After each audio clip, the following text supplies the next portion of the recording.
ಸ್ನೇಹಿತರೆ ನಮಸ್ತೆ. ಜೇನಿಗೆ ಯೂಟ್ಯೂಬ್ ಚಾನಲ್ಗೆ ನಿಮಗೆಲ್ಲ ಸ್ವಾಗತ. ನಾನು ಚಲಮ ಹಾಡ್ಲಹಳ್ಳಿ. ಮನೋಜ್ ಮುಕುಂದ್ ನರವಣೆ ಈ ದೇಶದ ಜನರಲ್ ಆಗಿದ್ದವರು, ಅಂದರೆ ನಮ್ಮ ಭಾರತ ಸೈನ್ಯದ ಉನ್ನತ ಸ್ಥಾನದಲ್ಲಿ ಇದ್ದಂಥವರು. ಈ ಮನೋಜ್ ಮುಕುಂದ್ ನರವಣೆ ಅವರು ಈಗ ಸದ್ಯದ ಭಾರತದ ಸೆನ್ಸೇಷನ್ ಹೆಸರು. ಯಾಕೆ ಅವರ ಹೆಸರು ಇಷ್ಟೊಂದು ಮುನ್ನೆಲೆಗೆ ಬರ್ತಾ ಇದೆ? ಯಾಕೆ ಅಂತಂದರೆ ಒಂದೊಂದಾಗಿ ಹೇಳ್ತಾ ಹೋಗ್ತೀವಿ, ಕೇಳಿ.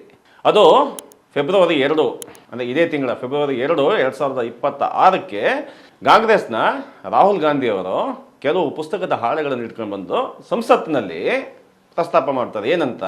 ನಮ್ಮ ಸೈನ್ಯವನ್ನು ಚೈನಾ ಗಡಿಯಲ್ಲಿ, ಅಂದರೆ ಪೂರ್ವ ಲಡಾಖ್ನಲ್ಲಿ ಎಷ್ಟು ಅಸಹಾಯಕರನ್ನಾಗಿ ಮಾಡಿದರು ಈ ಮೋದಿ ಸರ್ಕಾರ ಅಂತೇಳಿ ಒಂದಷ್ಟು ಪುಸ್ತಕದ ಹಾಳೆಗಳನ್ನಿಟ್ಟು ಪ್ರಸ್ತಾಪ ಮಾಡ್ತಾರೆ. ಆ ಪುಸ್ತಕ ಯಾವುದು? ಆ ಪುಸ್ತಕನೇ ಈ ನರವಣೆ ಅವರು ಬರೆದಿರ್ತಕ್ಕಂಥ 4 ಸ್ಟಾರ್ ಡೆಸ್ಟಿನಿ ಅನ್ನೋ ಪುಸ್ತಕದ್ದು.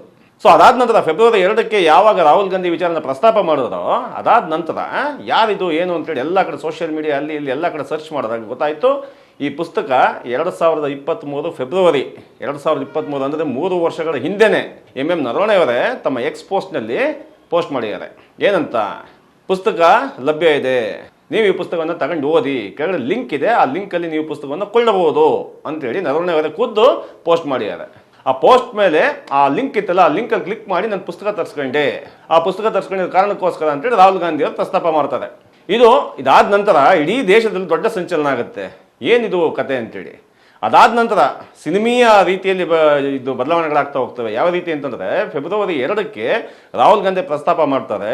ಅದಾದ ನಂತರ ಫೆಬ್ರವರಿ 9ಕ್ಕೆ ಪೆಂಗ್ವಿನ್ ಸಂಸ್ಥೆ ಆ ಪುಸ್ತಕವನ್ನು ಪ್ರಕಾಶನ ಮಾಡಿತ್ತಲ್ಲ, ಪಬ್ಲಿಷ್ ಮಾಡಿತ್ತಲ್ಲ, ಆ ಪ್ರಕಾಶನ ಸಂಸ್ಥೆ ಈ ಪುಸ್ತಕ ಇನ್ನೂ ಅಧಿಕೃತವಾಗಿ ಆಚೆ ಕಡೆ ಬಂದಿಲ್ಲ, ನಾವು ಪ್ರಕಟ ಮಾಡಿಲ್ಲ, ಹಾಗಾಗಿ ಈ ಪುಸ್ತಕವನ್ನು ಯಾರೇ ಕೂಡ ಆಚೆದೊಂದು ಮಾತಾಡಿದ್ರು ಕೂಡ ಅದು ಅಫೆನ್ಸ್ ಆಗುತ್ತೆ ಅಂತೇಳಿ ಪೋಸ್ಟ್ ಹಾಕುತ್ತೆ.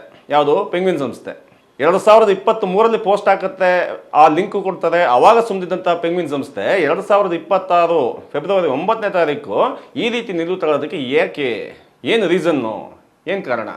ಹೋಗ್ಲಿ, ಆಯಿತು, ಅದು ಪೆಂಗ್ವಿನ್ ಸಂಸ್ಥೆ ಅಂತಕ್ಕಂಥದ್ದು ಒಂದು ವ್ಯಾಪಾರಿ ಸಂಸ್ಥೆ, ಅದು ವ್ಯವಹಾರ ಮಾಡ್ಕೊಂಡು ಹೋಗ್ತಾ ಹೋಗುತ್ತೆ, ಅನ್ನೋಂಥ ಏನೋ ಒಂದು ರಿಯಾಯಿತಿ ಕೊಡೋಣ. ಆದರೆ ಇಲ್ಲಿ ಭಾಳ ಮುಖ್ಯವಾಗಿ ನಮ್ಮ ಮನೋಜ್ ಮುಕುಂದ್ ನರವಣೆ ಇದ್ದಾರಲ್ಲ, ನಮ್ಮ ಸೈನ್ಯದ ಜನರಲ್ ಆಗಿದ್ದವರು, ಅವರು ಏನು ಸ್ಟೇಟ್ಮೆಂಟ್ ಕೊಡ್ತಾರೆ?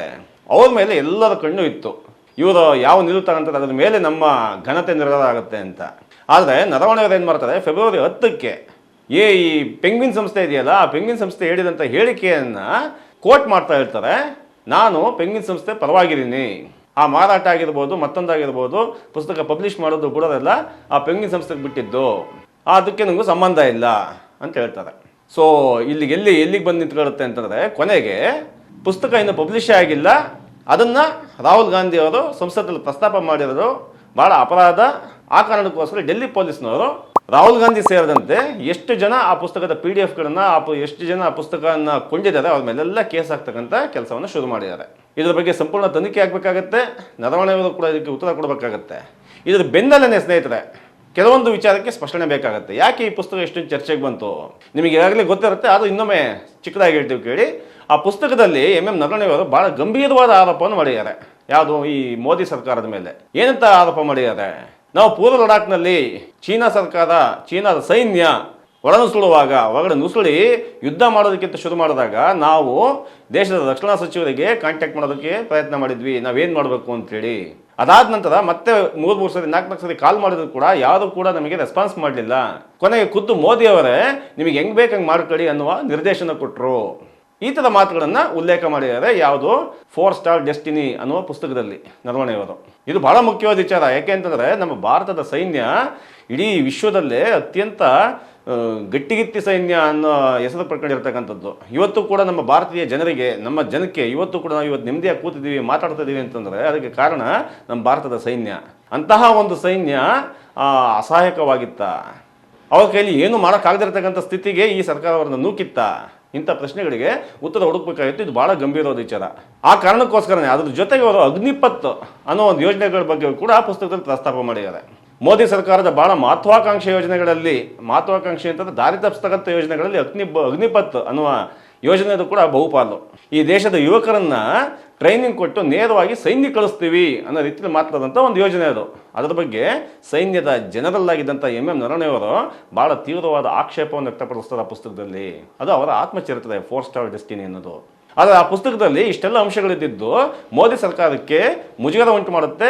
ಮುಜುಗರ ಅಷ್ಟೇ ಅಲ್ಲ, ಈ ದೇಶದ ರಕ್ಷಣಾ ವಿಚಾರದಲ್ಲಿ ಎಷ್ಟು ಲೋಪಗಳಿದ್ದಾವೆ ಅನ್ನೋದನ್ನು ಎತ್ತು ತೋರಿಸುತ್ತೆ. ಈ ಕಾರಣಕ್ಕೋಸ್ಕರನೇ ಆ ಪುಸ್ತಕ ಇನ್ನು ಬಿಡುಗಡೆ ಆಗಿದೆಯೋ ಇಲ್ಲವೋ ಅನ್ನೋದ್ರ ಬಗ್ಗೆ ರಾಜಕೀಯದ ಚಾಲು ನಡೀತಾ ಇದೆ. ಇದು ಮುಂದೆ ಹೋಗಿ ನಮಗೆ ಬೇಕಾಗಿರ್ತಕ್ಕಂಥದ್ದು ಏನು ಅಂತಂದರೆ ಎಂ ನರವಣೆಯವರಾಗಿರ್ಬೋದು, ರಾಹುಲ್ ಗಾಂಧಿ ಆಗಿರ್ಬೋದು, ನರೇಂದ್ರ ಮೋದಿಯವರಾಗಿರ್ಬೋದು, ಪೆಂಗ್ವಿನ್ ಸಂಸ್ಥೆ ಆಗಿರ್ಬೋದು, ಯಾರೇ ಆಗಿರಲಿ, ಆದರೆ ನಮಗೆ ಕೆಲವೊಂದು ಉತ್ತರಗಳು ಬೇಕಾಗಿದೆ.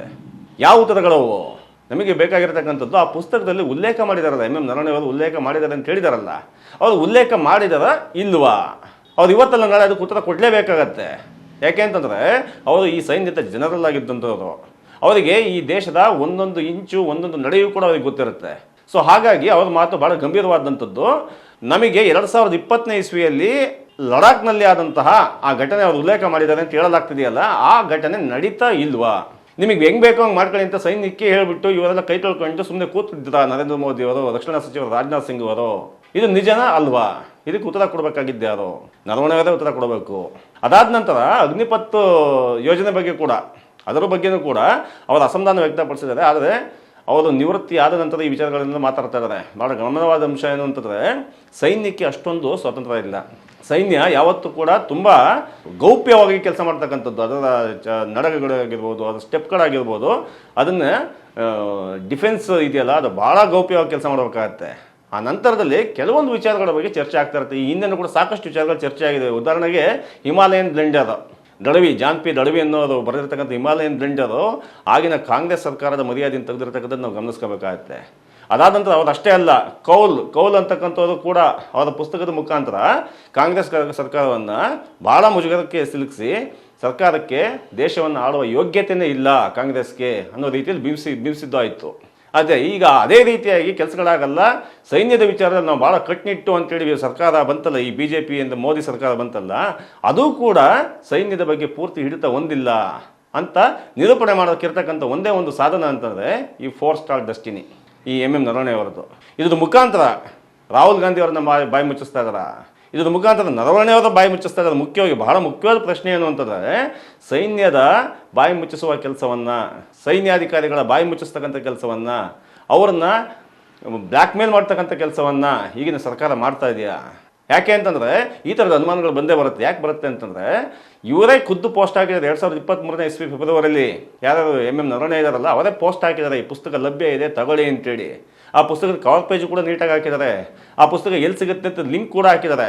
ಆ 2023ರಲ್ಲಿ ಲಿಂಕ್ ಹಾಕಿ, ಕವರ್ ಪೇಜ್ ಹಾಕಿ ಎಲ್ಲ ಮಾಡೋದಂಥವ್ರು ಫೆಬ್ರವರಿ 2026ನೇ ಇಸ್ವಿ ಹೊತ್ತಿಗೆ ಆ ಪುಸ್ತಕ ಬಂದೇ ಇಲ್ಲ ಆಚೆ ಕಡೆಗೆ ಅಂತ ಹೇಳ್ತಾರೆ ಅಂತಂದರೆ, ಅವರು ಕೂಡ ಒತ್ತಡಕ್ಕೆ ಸಿಕ್ಕಿದಾರ. ಈ ದೇಶದ ಜನರಲ್ ಆಗಿರ್ತಕ್ಕಂಥ ನಮ್ಮ ಕೊಡಗಿನಲ್ಲೇ ಜನರಲ್ ತಿಮ್ಮಯ್ಯ ಇದ್ರು, ಕಾರ್ಯಪ್ಪ ಇದ್ರು, ಇಂಥ ದೊಡ್ಡ ದೊಡ್ಡ ಹೆಸರುಗಳಿವೆಲ್ಲ, ಎಷ್ಟು ಶಕ್ತಿಯುತವಾದಂಥ ಹೆಸರುಗಳು. ಅದು ಕೇಳಿದ್ರೆ ಗೂಸ್ ಬಂಪ್ಸ್ ಬರುತ್ತೆ. ಆ ರೀತಿ ಸೈನ್ಯದ ದೊಡ್ಡ ಮುಂಚೂಣಿಯಲ್ಲಿ ಇದ್ದಂಥವ್ರನ್ನ ಬಾಯಿ ಮುಚ್ಚಿಸ್ತಕ್ಕಂಥ ಕೆಲಸವನ್ನು ಈ ಮೋದಿ ಸರ್ಕಾರ ಮಾಡ್ತಾ ಇದೆಯಾ? ಇದು ನಮಗೆ ಮಾಡ್ತಾ ಇರ್ತಕ್ಕಂಥ ಅವಮಾನ ಅಲ್ಲ, ಇದು ಸೈನ್ಯಕ್ಕೆ ಮಾಡ್ತಕ್ಕಂಥ ಅವಮಾನ. ಭಾರತದ ಸೈನ್ಯ ಮೆದುಳಿನ ಜೊತೆಗೆ ಹೃದಯವನ್ನು ಕೂಡ ಇಟ್ಕೊಂಡಿದೆ. ಭಾರತದ ಸೈನ್ಯದ ಬಗ್ಗೆ ಭಾಳ ದೊಡ್ಡ ಜನಗಳಿಗೆ ಗೌರವ ಇದೆ. ಅಂಥ ಸೈನ್ಯವನ್ನು ಬಾಯಿ ಮುಚ್ಚಿಸ್ತಕ್ಕಂಥ ಕೆಲಸವನ್ನು ಮೋದಿ ಸರ್ಕಾರ ಮಾಡ್ತಾ ಇರ್ತಕ್ಕಂಥದ್ದು ಭಾಳ ಖಂಡನೀಯ. ಯಾಕೆ ಅಂತಂದರೆ, ಇದು ಈ ಘಟನೆಗಳನ್ನೆಲ್ಲ ನೋಡ್ತಾ ಹೋದರೆ ಖಂಡಿತವಾಗಿಯೂ ಕೂಡ ಇದು ಸೈನ್ಯಾಧಿಕಾರಿಯ ಬಾಯಿ ಮುಚ್ಚಿಸ್ತಕ್ಕಂಥ ಎಲ್ಲ ಕೆಲಸಗಳು ನಡೀತಾ ಇದೆ. ಇನ್ನು ಕೆಲವೇ ದಿವಸಗಳಲ್ಲಿ ಡೆಲ್ಲಿ ಪೊಲೀಸು ಎಲ್ಲರ ಮೇಲೆ FIR ಹಾಕಿ ಕೇಸ್ ಮಾಡಿ ಆಗ್ತಾ ಇದ್ದಾರೆ. ಅದು ನೆಕ್ಸ್ಟ್ ಮುಂದಿನ ಹಂತದ ಉನ್ನತ ತನಿಖಾ ಸಂಸ್ಥೆಗಳು ಕೂಡ ಇದರ ಬಗ್ಗೆ ತನಿಖೆ ತಗೊಂತವೆ. ಹಂಗಿದ್ದಾಗ ಏನಾಗುತ್ತೆ, ಆ ಪುಸ್ತಕದಲ್ಲಿ ಹೇಳಿದಂಥ ಅಂಶಗಳು ಹಿನ್ನೆಲೆಗೆ ಹೋಗ್ತವೆ. ಸೈನ್ಯ ಅಸಹಾಯಕ ಆಗಿತ್ತಾ ಅನ್ನೋ ವಿಷಯ ಹಿಂದಕ್ಕೆ ಹೋಗುತ್ತೆ. ಅಗ್ನಿಪಥ್ ಯೋಜನೆ ಬಗ್ಗೆ ಹಿಂದಕ್ಕೆ ಹೋಗುತ್ತೆ. ಸೈನ್ಯದಲ್ಲಿ ಇದ್ದಂತಹ ಲೋಪಗಳ ಬಗ್ಗೆ ಜನರಲ್ ಆಗಿರ್ತಕ್ಕಂಥವ್ರು ಮಾತಾಡಿದಾರಲ್ಲ, ಆ ವಿಚಾರಗಳು ಹಿನ್ನೆಲೆಗೆ ಹೋಗುತ್ತೆ. ಅದಕ್ಕಿಂತ ಭಾಳ ಮುಖ್ಯವಾದ, ಮೊದಲೇ ಹೇಳಿದಂತೆ ಭಾಳ ಗಂಭೀರವಾದ ವಿಚಾರ ಅಂತಂದರೆ, ನಮ್ಮ ಸೈನ್ಯದ ಬಾಯಿ ಮುಚ್ಚಿಸುವ ಕೆಲಸವನ್ನು ಈಗಿನ ಸರ್ಕಾರ ಮಾಡ್ತಾ ಇದೆಯಾ? ನಮ್ಮ ಸೈನ್ಯಕ್ಕೆ ಅಷ್ಟು ಕೂಡ ಬೆಲೆ ಇಲ್ವಾ? ಇದಕ್ಕೆಲ್ಲ ಉತ್ತರವನ್ನು ಕೊಡಬೇಕಾದಂಥ ಮೋದಿ ಈಗ ಸದ್ಯಕ್ಕೆ ಎಲ್ಲಿದ್ದಾರಂತೆ ಗೊತ್ತಿಲ್ಲ. ಧನ್ಯವಾದಗಳು. ಚೆನುಗಿರಿ ಇದು ನಿಮ್ಮ ದನಿ.